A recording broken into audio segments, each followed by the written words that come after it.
Hey folks, welcome back to Star Power Baseball, the rule book. This is going to be episode 8, part 2 of the basic game.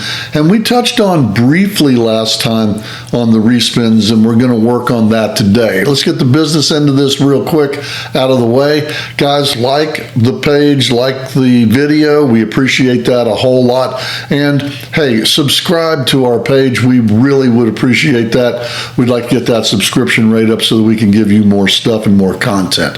Now that that's out of the way, let's jump right in to part number 8, video number 8 in the rule book, and part number 2 of the basic game.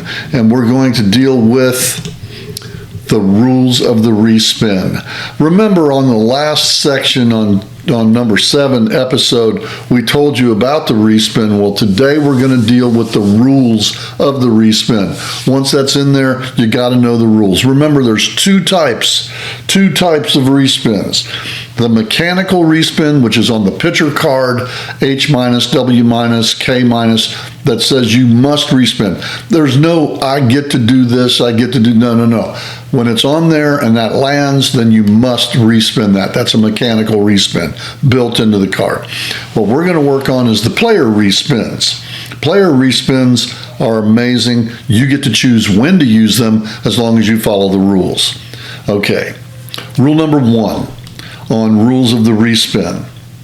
Respins must be requested before the next declared or requested before the next action is taken in the game. Okay, once you use a respin, once you decide that you're going to use a respin, use it. A guy spins a single and he steals second. You can't use a respin to make him respin that single. You got to do it before he decides to steal. Any play is done. You got to do it before any more further play. Just like using a replay in Major League Baseball. You have 10 seconds. Move on. Okay. Rule number 2. You may not respin a respin. Pitcher spins hit minus. Batter spins 13. Batter respins a 5. You can't make him respin that. Second result is final, by the way. That's the next rule of the respin. When you respin, you must use the second result, period. You can't respin a respin. Once you respin the card, the second result is final, period. The end, no ifs, ands, buts. Don't ask about it. That's the rule. Okay. You may not respin any result of 3 on the batting card, either a mechanical respin or a player respin. You cannot respin the result of a 3. We want to know what happens. That's the thing about a 3. 3 cards are awesome. So you can't respin the 3 card. Use that. That's like, it could be an inside the park home run, could be a triple play. We want to know. It's like the key, which we'll get into. What just happened? We want to know. Let's move on. Okay. You may not respin any of the strategy cards. There are 6 basic strategy cards, okay? 7. Hit and run, steal bases, infield, ground ball, infield in, fly ball, drag bunt, sacrifice bunt, hit and run. There's 7 of them because the other card is the event card and the others are strategy cards. So you cannot respin any of the strategy cards. Can't do it. Period. That's it. Okay. Done. Okay. You may not use a player respin on any result of K, X, or Z on the pitching card. I'm going over these rules, even though they're written down. I'm going over to emphasize the importance of knowing these rules because these rules keep the game balanced. Okay, we had a long process to come up with the rules of the respin, and these respin rules are extremely important. I cannot emphasize how important that they are. I can't emphasize it enough. Okay, next rule. You may not use a player respin on any result of 1 on the batter card, even if that result was initiated by a pitcher spinning a hit, HH, turning a 5 or an 11 into a 1.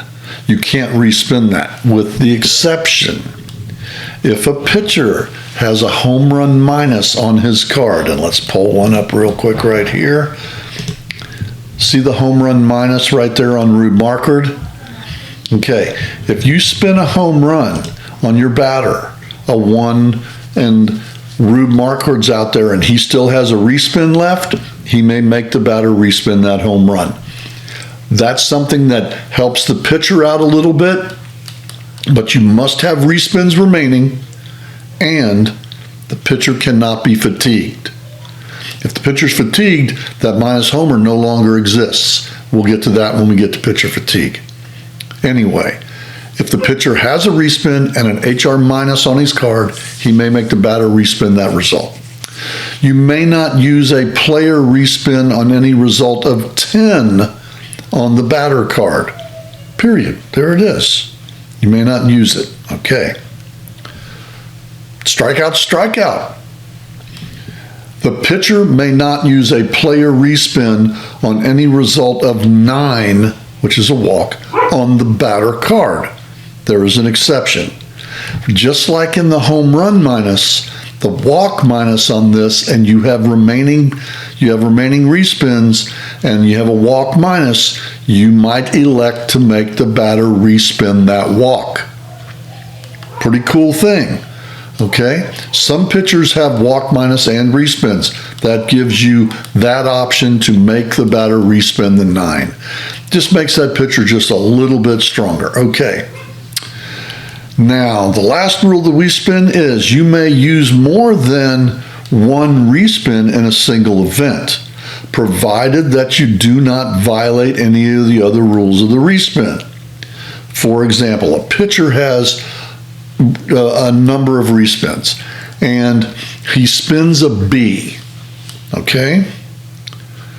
And he decides that he doesn't want that B, so he uses one of his respins and respins the card, and it is a B once again, so he's used one respin. The batter spins his card. Let me just pull up a card. It'll be easier to show you, okay? We'll go back to Rube Markard. Rube Markard spins and spins a B right here. Rube has 2 respins. He uses one of the respins right now and respins the B, but he spins another B. Okay? The batter then spins. The batter spins and spins a 13. Rube Markard uses his second respin to make the batter respin the 13. Rube's used 2 respins in 1 batter. That's perfectly legal. Now, what wouldn't be legal is, let's suppose that Rube Markard spins a B, Hannes Wagner spins a 7. Rube Markard makes him respin that, and he spins an 11. I can't make him respin that again, even though I have remaining respins. I can't do it. You got it? Okay, back to the rules of the respin. Check them out, read them thoroughly, and use them as written. They are they're blunt, they're brutal, but they work. Can't respin a respin. Got to do it before the next play. Don't respin a 3. Can't respin a strategy card. KX or Z or final. Don't respin a 1 unless pitcher has a home run minus. Can't use a player respin on a 10 on the batter card. Pitcher can't make you respin a 9 unless he has a W minus on his card. Then you may use more than one respin to use in a single batting event. There it is. Pretty simple. Those are the rules of the respin. Let me get back up here and be big. Let me get big. I like being big. All right, guys. That does it for episode number 8 of Star Power Baseball, the Rulebook. This is part number 2 of the basic game, introducing you to the respins. Next episode in basic game is going to deal with the master pitching key. We'll go over that on the next episode of Star Power Baseball. Like and subscribe. We appreciate that. You can contact me at warhammerworld@hotmail.com if you have any questions, any comments. Leave them in the comments section. We read them all. We sure appreciate you guys a lot. And hey, remember, keep spinning those games because dice are nice, but the spin is in. We'll see you next time on Star Power Baseball.